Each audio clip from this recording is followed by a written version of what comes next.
Bismillahirrahmanirrahim. Surat At-Taghabun. Surat At-Taghabun itu kalau dalam terjemahan dimaknai dengan hari ditampakkannya kesalahan-kesalahan, hari diperlihatkannya kesalahan-kesalahan. Dan At-Taghabun ini kata para ulama salah satu nama hari kiamat. Hari kiamat itu banyak namanya, Yaumul Qiyamah, Yaumuddin, ya, Yaumul Hisab, hari penghisaban, Yaumul Jaza, hari diberikan balasan-balasan. Kemudian di sini At-Taghabun, ya, Yaumut Taghabun, hari ditampakkan kesalahan-kesalahan. Atau dalam tafsir Ibnu Katsir disebutkan At-Taghabun itu hari di mana orang-orang kafir merasa terhina, merasa rugi, ya, merasa bersalah, ya. Yang satu ahli surga masuk surga, yang ahli neraka masuk neraka, ya. Hari yang menyedihkan bagi orang-orang kafir. At-Taghabun. Baik, kita masuk, dan surat ini surat Madaniyah, surat yang diturunkan di Madinah. Dan sebagaimana sudah disampaikan di awal bahwa At-Taghabun ini juz berapa? 28. Juz 28 ini semuanya surat Madaniyah. Semuanya surat Madaniyah, surat diturunkan di Madinah, dari mulai surat Al-Mujadilah, Al-Hasyr, Al-Mumtahanah, As-Saff, Al-Jumu'ah, Al-Munafiqun, At-Taghabun, At-Talaq, dan At-Tahrim. Ayat yang pertama, Allah Subhanahu wa taala berfirman, "Yusabbihu lillahi ma fis samawati wa ma fil ardh." Yusabbihu, senantiasa bertasbih, memuji Allah, menyucikan Allah, ma fis samawati wa ma fil ardh, makhluk-makhluk yang ada di langit dan makhluk-makhluk yang ada di bumi. Yang di langit yaitu para malaikat, ya, dan yang di bumi adalah semua makhluk-makhluk selain manusia dan jin. Selain manusia dan jin. Kenapa? Ya karena kalau manusia dan jin, ada manusia dan jin yang muslim, ada yang kafir. Kalau yang muslim, ya, banyak berzikir memuji Allah. Tapi kalau yang kafir, ya berarti tidak memuji Allah, termasuk jin yang kafir. Ya, sebab dua makhluk ini adalah makhluk yang mukallaf. Mukallaf itu artinya diperintahkan untuk beribadah. Nanti di akhirat ada surga, yang masuk surga itu bukan hanya manusia, tapi juga jin, ya. Jadi di surga itu nanti ada manusia, ada jin. Bagaimana jin masuk surga? Ya itu Allah alam. Ada sebenarnya bahasanya, para ulama mengatakan tentang bagaimana interaksi jin dengan manusia di surga. Tapi mungkin dulu kalau nggak salah di surat jin, ya, kita pernah membahas di surat Al-Jin. Yang jelas ada jin muslim, ada jin kafir, ada muslim manusia, ada manusia yang beriman. Apa pelajaran dari ayat ini? Artinya kita sebagai mukmin, sebagai muslim, senantiasa harus memperbanyak tasbih kepada Allah. Makanya salah satu zikir yang paling disukai oleh Allah yang mudah kita ucapkan apa? Subhanallah wa bihamdihi, Subhanallahil azim. Ya, Subhanallah wa bihamdihi, Subhanallahil azim. Ya, bapak-bapak lagi bekerja, ya, baca tasbih ini. Ibu-ibu lagi memasak ataupun lagi di rumah, baca tasbih ini atau tasbih yang lain. Jadi tasbih, tahmid, tahlil, takbir itu tidak mesti setelah kita sholat, ya.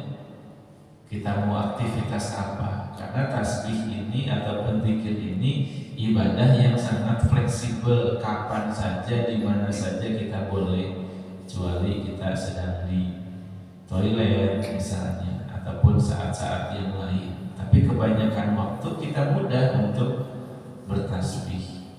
Makanya salah satu pesan Nabi kepada seorang sahabat, sahabat ini minta nasihat kepada Nabi, ya Rasulullah, nasihatilah saya. Apa kata Nabi nasihatnya? La yazalu lisanuka rabban bidzikrillah.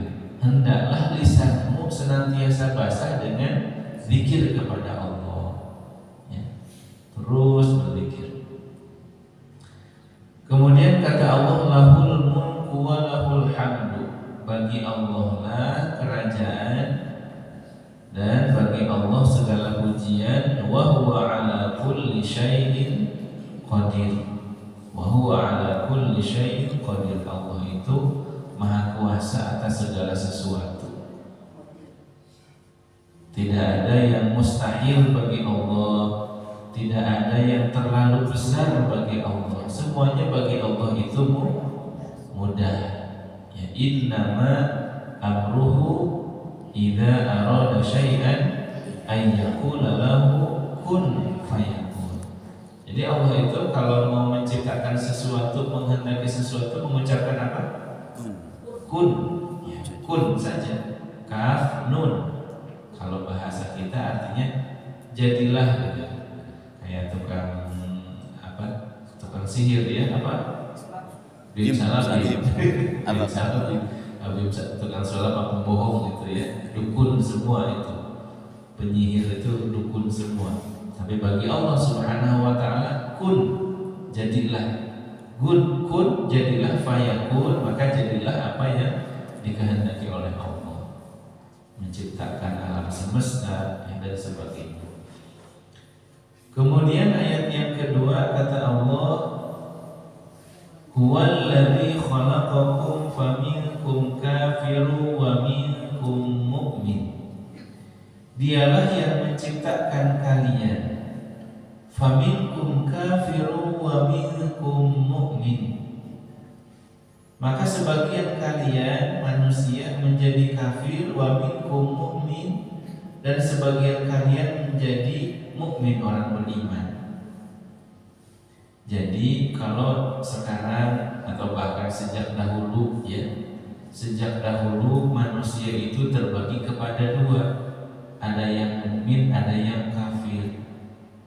Padahal ya, misalnya ya, ini kalau kita menggunakan logika kita, seandainya Allah itu ingin agar semua manusia beriman, beribadah kepada Allah, niscaya Allah bisa.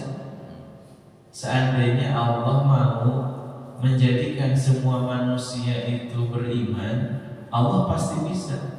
Cuma kebijaksanaan Allah, ilmu Allah, hikmah Allah menjadikan manusia itu berbeda-beda. Ya, sebab Allah Maha mengetahui siapa yang berhak mendapatkan hidayah, siapa yang tidak berhak mendapatkan hidayah. Ya sama seperti misalnya seorang guru, ya seorang guru itu kan menginginkan semua muridnya pintar, bisa, cerdas, paham. Tapi pada prakteknya sekuat ya, sesungguh-sungguh apapun seorang guru mengajar, tetap aja ya hikmah Allah, kebijaksanaan Allah, ilmu Allah, keadilan Allah, ya murid itu, manusia itu berbeda-beda daya ingatnya, daya tangkapnya, ada yang cepat, ada yang lambat. Nah ini juga kebijaksanaan Allah. Nah ini bukan urusan kita. Ya Allah, kenapa manusia itu ada yang kafir, ada yang mukmin? Kenapa nggak dijadikan aja semuanya muslim, semuanya beriman? Itu bukan urusan kita. Ini adalah hikmah, ilmu Allah, hak Allah. Allah yang maha mengetahui siapa yang berhak mendapatkan hidayah, siapa yang enggak. Urusan kita apa? Nah, urusan kita adalah upayakan, usahakan kita itu menjadi golongan yang beriman. Ya. Kalau manusia itu ada yang kafir, ada yang mukmin, ada yang taat dan tidak taat, itu ya dalam satu sisi bukan urusan kita. Yang penting kita itu berusaha menjadi golongan yang kanan tadi, ashabul yamin, yang taat, yang beriman, yang muslim. Nah, sambil kalau kita sudah bisa mendidik diri kita, sudah bisa membimbing diri kita sendiri, ya ada kewajiban yang kedua, kewajiban untuk membimbing orang lain, ya, mengajak orang lain masuk Islam, mengajak orang lain sholat, mengajak orang lain membaca Al-Quran, ya. Meskipun hak orang itu dapat hidayah atau tidak, itu hak siapa? Allah Subhanahu wa Ta'ala. Kita hanya berusaha, ya, seorang pendakwah, seorang ustadz hanya bisa mengajar saja, mengajar, menasihati, sementara yang membuka hati itu adalah Allah. Jadi ini memang hak Allah menciptakan manusia beragam, ada yang beriman dan tidak beriman. Huwallazi khalaqakum faminkum kafirun wa minkum mu'min wallahu bima ta'maluna basir. Dan Allah Maha melihat apa yang kalian kerjakan. Kemudian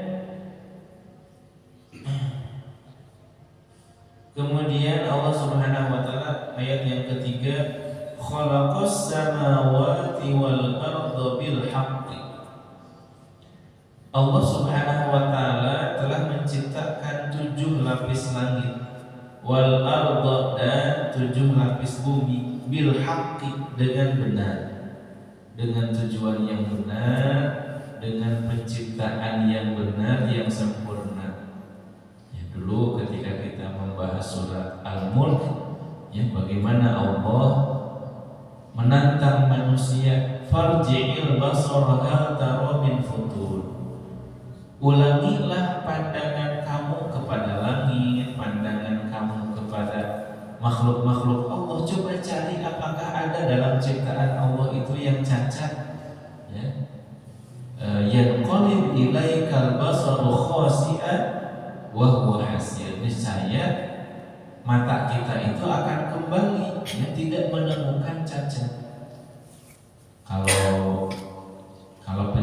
Kalau hasil ciptaan manusia makin diteliti, makin terlihat, ya, cacatnya. Manusia bikin buku novel misalnya, karena ini tulisannya tulisan amatir misalnya, penulis yang asli melihat, ya, ini kekurangannya ini. Makin ahli lagi, terlihat lagi cacatnya. Manusia misalnya ada tukang bikin rumah, ya, kalau dilihat sama tukang yang asli atau dilihat sama pemilik rumah, pojok-pojoknya pasti ada kekurangan. Tapi sebaliknya kalau ciptaan Allah itu makin diteliti, makin dicari, justru manusia makin melihat kesempurnaan Allah. Ya, badan kita, kulit kita, tangan kita hanya melihat karena kita bukan dokter misalnya, bukan ahli dalam anatomi tubuh kita melihat tangan, ya, jarinya 5, mungkin kulitnya halus atau kasar, sebatas itu saja. Tapi kalau para dokter ilmuwan melihatnya dalam kulit, dalam darah, dalam tulang, itu subhanallah, ya, ciptaan Allah maha sempurna. Ya, jadi beda ciptaan manusia ataupun hasil karya manusia, makin diteliti makin kelihatan kekurangannya. Tapi kalau ciptaan Allah makin diteliti, makin diulik gitu, ya, makin diketahui, makin kita melihat kesempurnaan Allah. Dan tidak akan pernah berujung, ya. Tidak akan pernah berujung, kita tidak akan pernah sampai kepada ilmu Allah. Makanya dalam surat yang lain ilmu Allah itu seperti ilmu manusia itu dibanding ilmu Allah seperti apa? Apa? Seperti jarum ya, mikhyat ya, jarum dimasukkan ke dalam air laut samudra, kemudian diangkat lagi, kira-kira dapat nggak kalau jarum? Sedikit. Kalau dapat nggak kelihatan ya. Itu jarum dimasukin ke air laut samudra, diangkat lagi. Itulah barangkali ilmu manusia dibanding samudra yang maha luas, ilmu Allah Subhanahu wa taala. Ya. Khalaqas samawati wal arda bil haqq wa sawwarakum fa ahsana suwarakum. Dan Allah sawwarakum, taswir ya, taswir. Surah itu artinya foto ya. Kalau bahasa Arab foto itu artinya surah syamsiyah ya. Wa sawwarakum, dan Allah membentuk rupa kalian, fa ahsana suwarakum, dan Allah memperbagus rupa kalian. Ini sudah tidak diperdebatkan lagi ya, bahwa manusia itu makhluk yang paling sempurna ya. Dalam surat At-Tin apa? Laqad khalaqnal insana fi ahsani taqwim. Sungguh aku telah menciptakan manusia itu dalam sebaik-baik penciptaan. Wa sawwarakum fa ahsana suwarakum. Ya, jangankan manusia yang katakanlah yang memang demikian adanya. Manusia itu ada yang tampan, ada yang cantik, ada yang kurang tampan, kurang cantik, tapi secara umum manusia itu makhluk yang paling sempurna dibanding dengan makhluk-makhluk yang lain. Dan salah satu yang membedakan manusia dari makhluk yang lain apa? Akal ya. Akal ini anugerah dari Allah Subhanahu wa taala khusus untuk manusia. Binatang itu tidak punya akal, hanya punya insting saja ya. Hanya punya insting. Wa ilaihil masir. Tetapi secantik apapun manusia, setampan apapun manusia, sebagus apapun manusia, wa ilaihil masir, dia akan kembali kepada Allah ya. Wajah yang tampan, wajah yang cantik, kalau tidak dihiasi dengan ibadah kepada Allah, tidak dihiasi dengan kesolehan, tidak akan ada manfaatnya ya. Wa ilaihil masir. Kemudian ayat berikutnya, jadi 4 ayat pertama ini ya, 4 ayat pertama ini adalah menjelaskan tentang zat Allah Subhanahu wa taala. 4 ayat pertama dengan ayat yang ini ya. Ya'lamu ma fis samawati wal ardh. Allah itu Maha mengetahui apa yang ada di langit, apa yang ada di bumi. Wa ya'lamu ma tusirruna wa ma tu'linun. Dan Allah Maha mengetahui apa yang kalian rahasiakan dan apa yang kalian tampakkan. Ya, ini ilmu Allah. Ilmu Allah. Kalau kita ya tadi ilmu kita itu seperti jarum yang dimasukkan ke dalam air laut, kemudian diangkat lagi, nggak dapat ya. Mungkin harus pakai mikroskop gitu ya untuk bisa melihatnya dibanding dengan samudra yang maha luas. Nah, ilmu Allah itu mengetahui apa yang ada di langit dan di bumi. Wa ya'lamu ma tusirruna wa ma tu'linun. Mengetahui apa yang kita rahasiakan atau yang kita perlihatkan.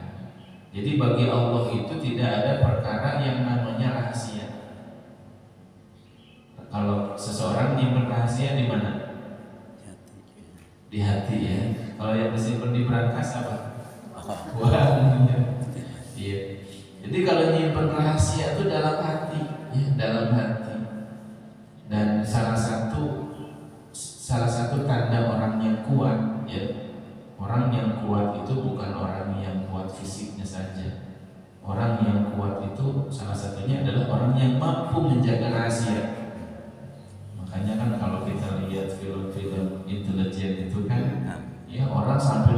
disiksa, kemudian intel disiksa, dan dia nggak mau membocorkan rahasianya, itu orang yang hebat.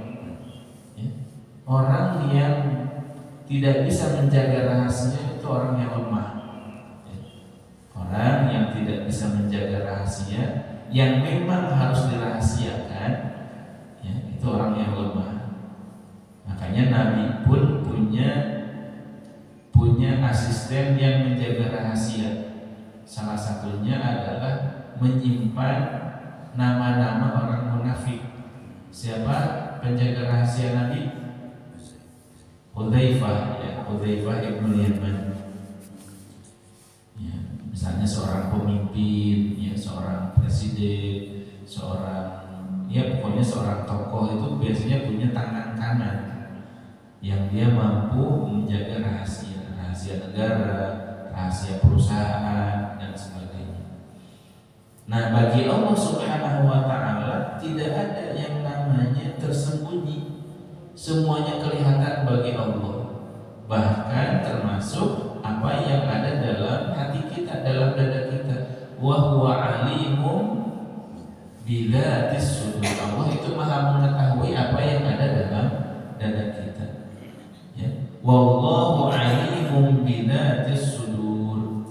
Ya, wallahu alimun bilatis sudur. Allah maha mengetahui apa yang ada di dalam hati, di dalam dada kita, yaitu yang rahasia-rahasia. Nah, ini 4 ayat yang pertama tentang zat Allah Subhanahu wa Ta'ala. Nah, baru ayat yang kelima Allah berdialog dengan orang-orang kafir, orang-orang kafir Quraisy, ya. Ataupun dengan kita juga, ya, kepada kita. Kata Allah Subhanahu wa Ta'ala, alam ya'tikum naba'ul ladzina kafaru min qablu. Alam ya'tikum, bukankah telah sampai kepada kalian naba'ul ladzina kafaru, berita tentang orang-orang kafir min qablu, sebelum kalian. Bagaimana beritanya itu? Fadaqu wabala amrihim, mereka merasakan akibat dari perbuatan mereka. Walahum adzabun alim, dan bagi mereka azab yang pedih. Nah, ayat ini memerintahkan kepada kita agar kita itu bisa mengambil pelajaran, ya, bisa mengambil pelajaran dari umat-umat terdahulu. Atau kadang-kadang janganlah umat-umat terdahulu mungkin terlalu jauh, ya, terlalu jauh. Ya, dalam kehidupan kita, keseharian kita, masyarakat kita juga kita sering melihat ada orang misalnya yang dia diberikan kelebihan oleh Allah, harta, diberikan jabatan, kemudian dia tidak taat kepada Allah, berlaku sombong, ya, dia tidak membantu orang miskin, akhlaknya buruk. Nah, kemudian biasanya Allah perlihatkan, ya, akibatnya, misalnya jatuh miskin atau jatuh sakit ataupun dan sebagainya, yang bisa kita ambil pelajarannya. Jadi perintah Iqra, ya, perintah Iqra, apa Iqra? Bacalah itu luas maknanya, bukan sekedar membaca buku, bukan sekedar membaca kitab, tapi juga membaca alam semesta, membaca lingkungan, ya, bahwa orang-orang yang zalim, orang-orang yang perangainya buruk biasanya berujung tidak baik, ya, berujung dibenci oleh masyarakat, ya, tidak berkah hartanya dan sebagainya. Kalau berbicara tentang umat-umat terdahulu, ya harusnya demikian, tapi terlalu jauh barangkali bagi kita.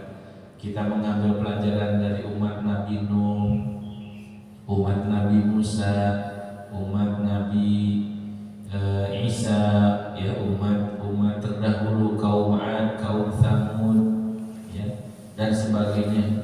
Itu jelas ada dalam Al-Quran. Tapi salah satu yang bisa kita lakukan juga adalah mengambil pelajaran dari kehidupan orang-orang di sekitar kita.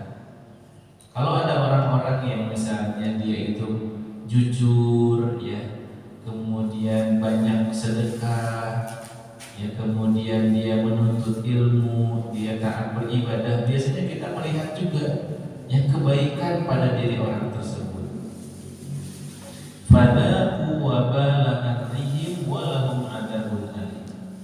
Artinya ayat ini memerintahkan kepada kita agar kita mengambil pelajaran dari kehidupan orang-orang terdahulu ataupun kehidupan orang-orang di sekitar kita. Bacalah, ambil pelajarannya, ambil hikmahnya, ya ambil ibrohnya ya.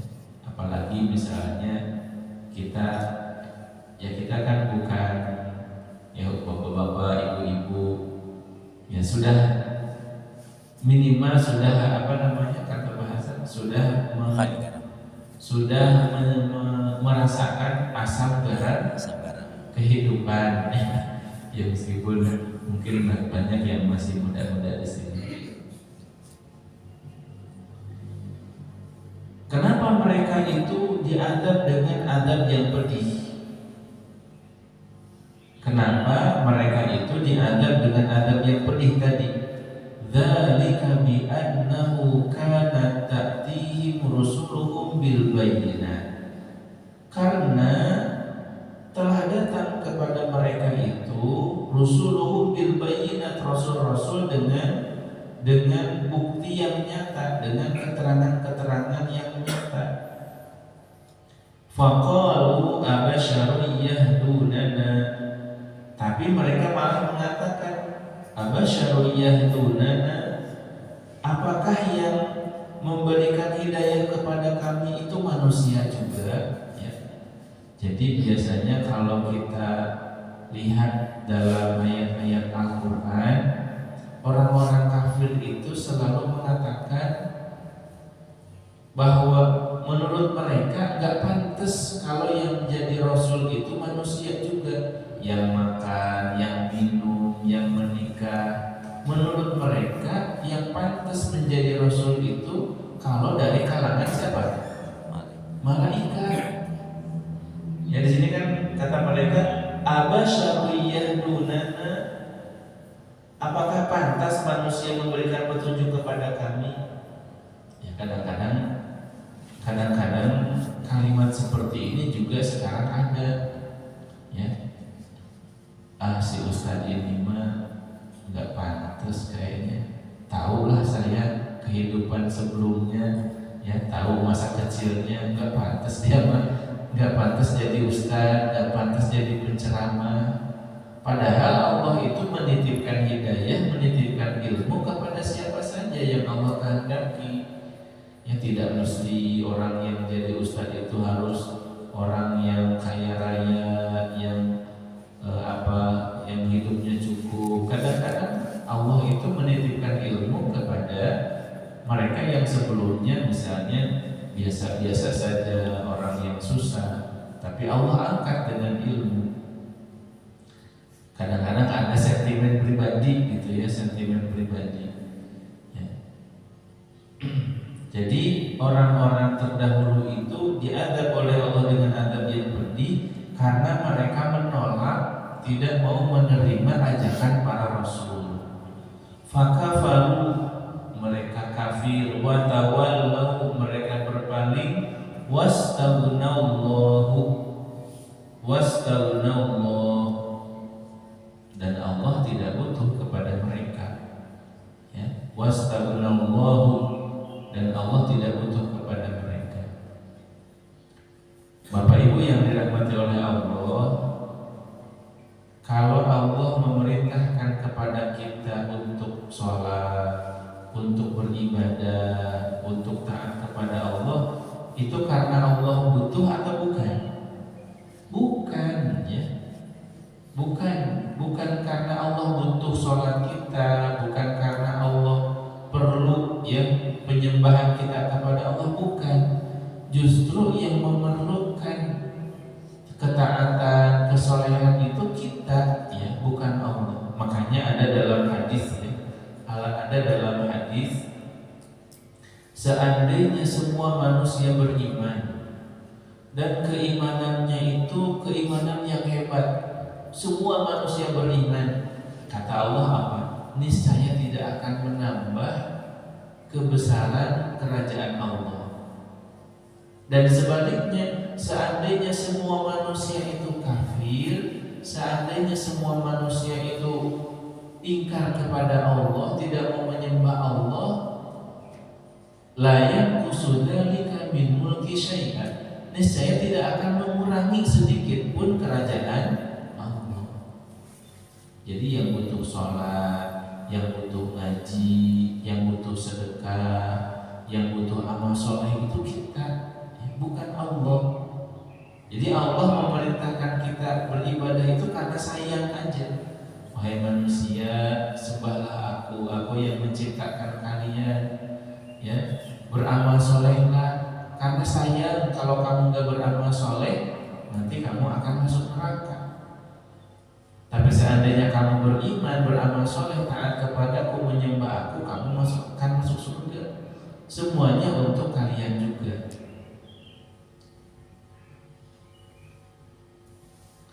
Sama kayak tadi lagi, kayak guru lagi. Guru biasanya pesan ke muridnya apa? Perhatikan. Belajar yang baik, ya ulang-ulang pelajaran di rumah. Itu buat guru bukan? Bukan. Gurunya udah pintar soalnya. Ya.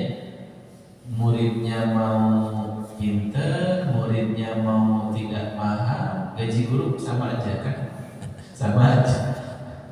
Ya paling guru kalau muridnya pintar-pintar dapat bonus biasanya. Dapat bonus dari sekolahnya. Ya. Jadi Allah itu beribadah kepada kita beribadah bukan karena Allah butuh, tapi untuk kita juga. Wastaghfirullah. Allah itu tidak memerlukan mereka, tidak memerlukan kita. Wallahu ghaniyyun hamid. Dan Allah itu maha kaya, maha terpuji. Ini subhanallah ya. Wallahu ghaniyyun hamid. Allah itu ghaniyyun hamid, maha kaya dan terpuji. Sebab banyak orang kaya yang tidak terpuji. Tapi kalau Allah kayanya terpuji, maha kaya, maha terpuji. Ini subhanallah. Kemudian ayat yang ke-7, satu ayat lagi aja ya. Ini satu ayat lagi. Za'amal ladzina kafaru allan yub'atsu. Za'ama itu artinya menyangka ya.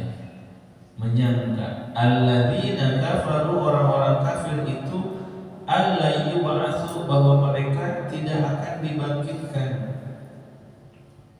Orang-orang kafir menyangka, meyakini, ya, menganggap bahwa mereka itu tidak akan dibangkitkan.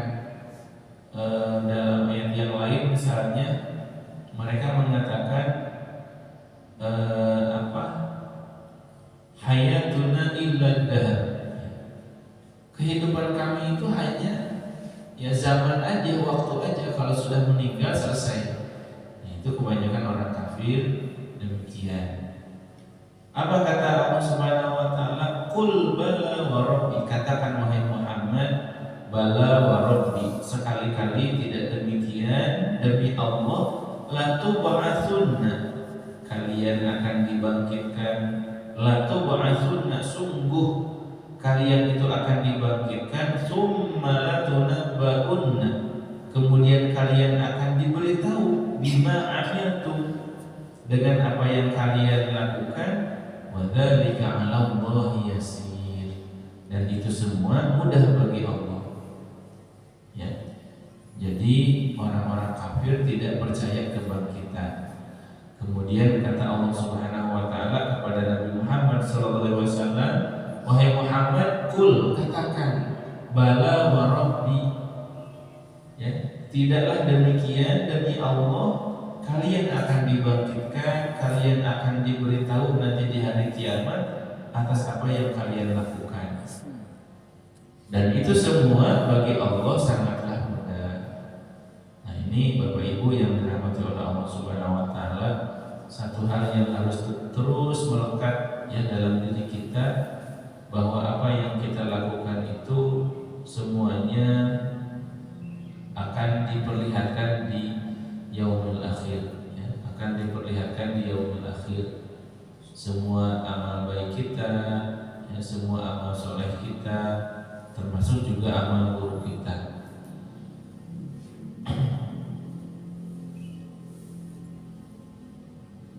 Barangkali sampai di situ dulu ya, sampai ayat yang ke-7 yang kita bahas pada pagi hari ini. Mudah-mudahan ada manfaatnya ya, meskipun sedikit demi sedikit, yang penting kita paham, yang penting kita tadaburi. Dan tafsir itu satu bagian ya Bapak Ibu. Jadi dalam memahami Al-Quran itu ada tafsir, ada tadabbur. Kalau tafsir itu yang berperan adalah akal kita, otak kita. Oh ayat ini terjemahannya demikian, maknanya demikian, maksudnya demikian. Nah, ada lagi namanya tadabbur. Tadabbur itu penghayatan. Kalau orang menghayati pakai apa? Pakai hati ya.